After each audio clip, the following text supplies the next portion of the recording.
आषाढ महिना म्हटलं की सगळ्यांच्या घरी कापण्या केल्या जातात। तर कापण्या ज्या आहेत छान खुसखुशीत झाल्या तरच ते मस्त खायला खमंग लागतात। कापण्या केल्यानंतर बऱ्याचदा कडक होतात किंवा चिवट होतात, तर तसं होऊ नये आणि कापण्या करते वेळेस कोणती काळजी घेतली पाहिजे ते सगळं या व्हिडिओमध्ये सांगितलेलं आहे। त्यासाठी व्हिडिओ शेवटपर्यंत पहा आणि व्हिडिओ आवडल्यास व्हिडिओला लाईक करा।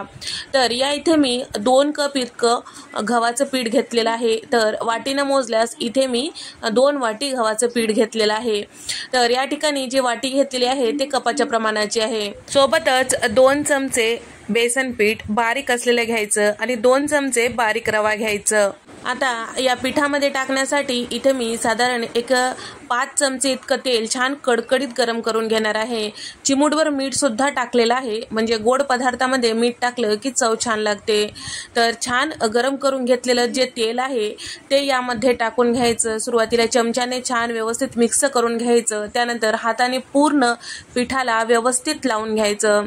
तर या ठिकाणी जेव्हा आपण या पिठामध्ये साठा टाकतो त्यावेळेस जर साठा कमी असलं तरी सुद्धा तुमचे जे कापण्या आहेत ते कडक होऊ शकतात। आणि त्याचबरोबर जेव्हा आपण साठा या पिठामध्ये टाकतो त्यावेळेस या पिठाचं मूठ छान वळली पाहिजे, म्हणजे साठा व्यवस्थित यामध्ये पडला आहे असं समजायचं। तर या ठिकाणी इथे मी ज्या वाटीने पिठ मोजून घेतलेली आहे त्याच वाटीने 1 वाटी इतकं गूळ घेतलेलं आहे।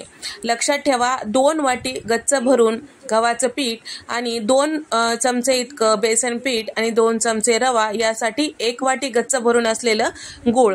आता यामध्ये इथे मी टाकत आहे अर्धी वाटी इतकं पाणी।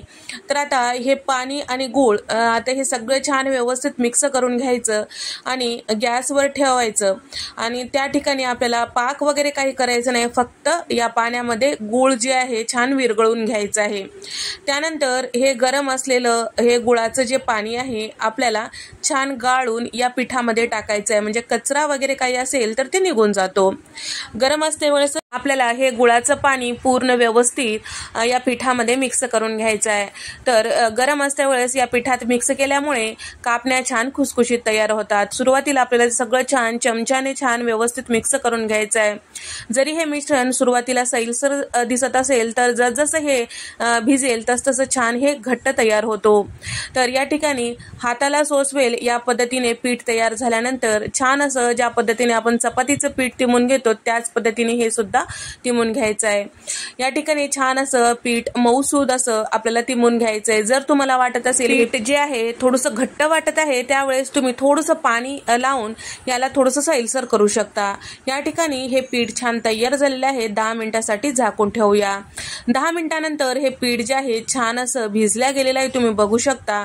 आणि सगळे एकसारखं आपल्याला हे पीठ छान करून घ्यायचं आहे आणि त्यानंतर लांब याची लाटी करून घ्यायची आहे। त्यानंतर याचे उंडे तोडून घ्यायचे आहे। चपातीच्या उंड्याप्रमाणे हे उंडे तोडून घ्यायचे। इथे मी 5 उंडे तोडून घेतलेला आहे आणि आता एक पिठाचा उंडा आपल्याला छान असं हाताने एकसारखं तिमून घ्यायचं आहे। त्यानंतर छान अशी गोल पेड्याप्रमाणे करून लाटून घ्यायचं आहे।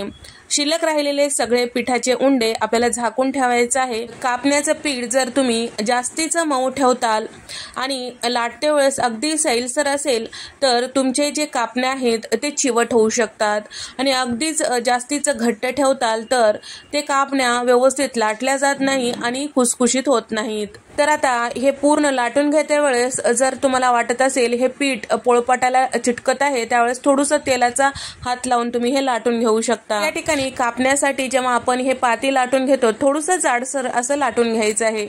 तर या ठिकाणी पातळ लाटून घेताल तर कापण्या पातळ होतात आणि तळल्यानंतर ते थोड्या वेळानंतर कडक होऊ शकतात। आणि त्याचबरोबर इथे अगदीच जाड ठेवायचं नाही हे सुद्धा लक्षात ठेवा। मध्यम कन्सिस्टन्सीमध्ये आपल्याला हे पाती लाटून घ्यायचे आहे व्हिडिओमध्ये दाखवल्याप्रमाणे। तर आता यावर लावण्यासाठी इथे मी खसखस घेतलेली आहे। खसखस यावर लावून 1-2 लाटणे आपल्याला फिरून घ्यायचं आहे, म्हणजे व्यवस्थित असं चिटकेल। तर या ठिकाणी या पातीचा आकार गोल जरी नाही आला तरीही चालतो, कारण आपण याला कट करून घेणार आहोत। तर या ठिकाणी तुम्ही बघू शकता इतपत जाडीची हे पाती ठेवलेली आहे। आता कट करून घेऊया। कट करण्यासाठी इथे मी 4 भाग अशा पद्धतीने कट करून घेत आहे, म्हणजे कापण्या कट करायला सोपं पडतं।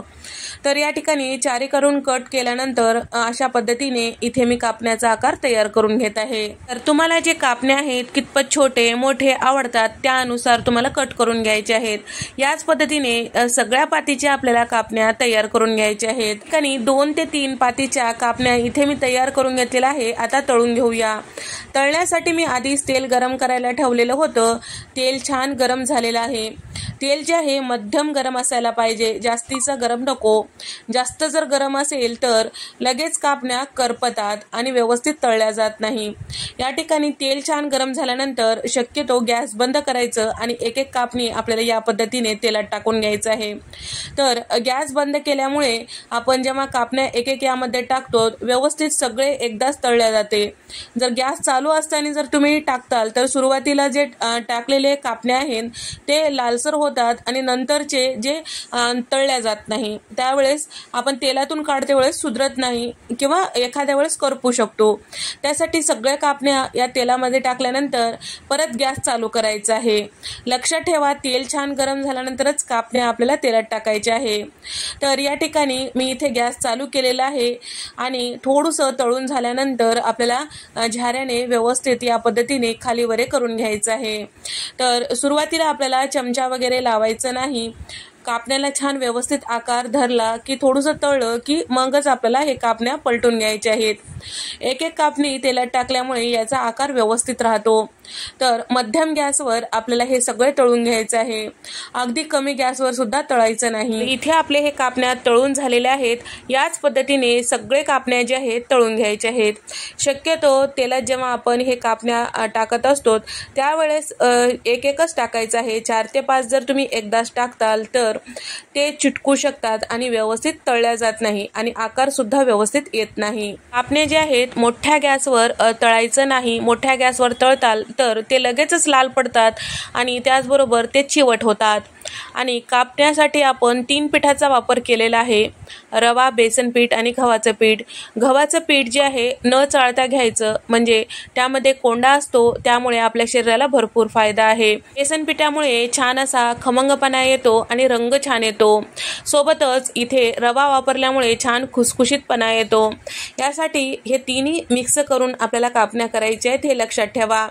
तर तुम्हाला हा व्हिडिओ कसा वाटला नक्की कमेंट करून सांगा। व्हिडिओ आवडल्यास व्हिडिओला लाईक करा, चॅनलला सबस्क्राईब करा। अशाच मस्त खमंग आणि खुसखुशीत रेसिपी